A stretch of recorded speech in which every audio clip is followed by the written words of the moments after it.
minutes? You get your full 5 minutes. Well, okay, fine.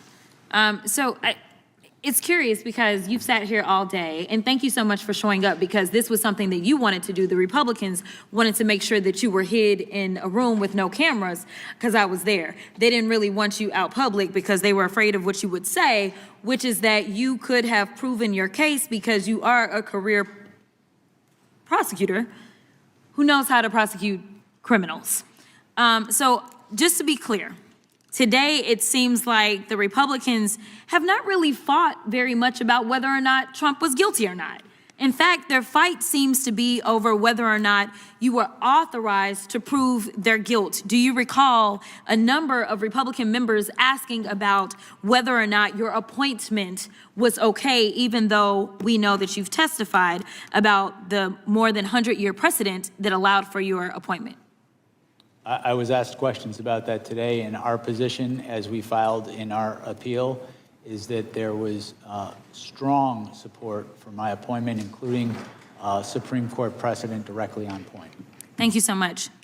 Additionally, you know, everybody's been all gingerly here today, but I don't know why we're acting surprised that a man who had close to 90 allegations out of 4 different jurisdictions and ultimately ended up with 34 convictions after a jury was able to hear all the evidence would possibly be committing a criminal act on January 6th. In fact, considering the fact that we are now under the impression that he is violating people's due process rights, he is ignoring court orders, he's starting wars without congressional authority in contradiction to the Constitution. He's enriching himself to the tune of over $1.4 billion.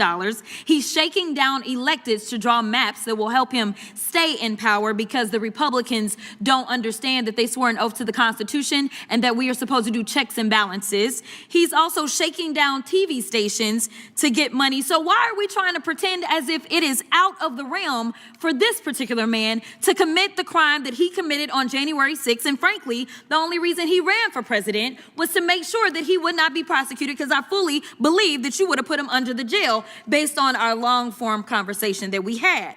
But according to your special counsel report on page 137, it states the department's view that the Constitution prohibits the continued indictment and prosecution of a president is categorical and does not turn on the gravity of the crimes charged, the strength of the government's proof, or the merits of the prosecution. And that, quote, but for Mr. Trump's election and imminent return to the presidency, the office assessed that the admissible evidence was sufficient to obtain and sustain a conviction at trial. In other words, Donald Trump ran for president, like I said, so he wouldn't have to spend the rest of his life in prison.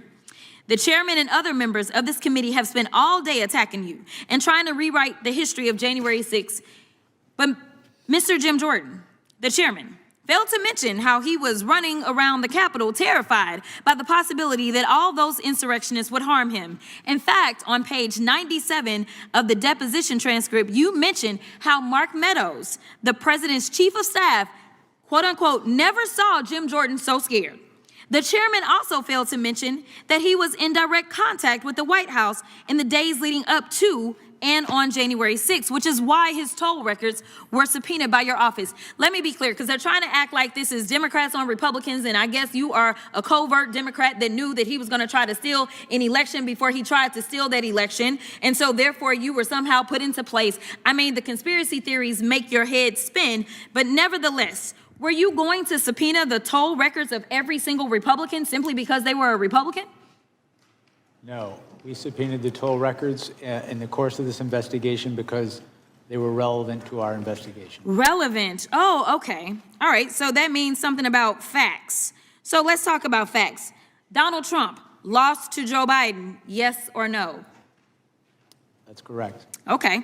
In fact, 60 federal and state courts have found that there was no evidence of election fraud. Trump's own attorney general and vice president knew that he lost the election, but he still tried to steal the election by pressuring state officials, designing fake elector plans, nearly having Mike Pence hanged, and ultimately demanding that his supporters, quote, fight like hell, correct?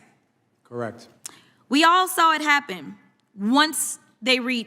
we all saw what happened once they reached the U.S. Capitol.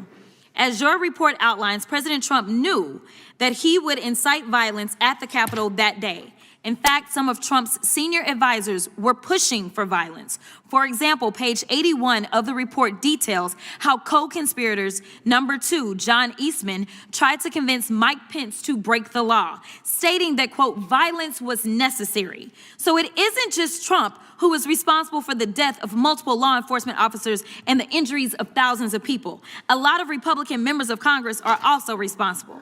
147 Republicans voted to overturn the 2020 election results, including multiple members currently serving on this committee, and I will yield.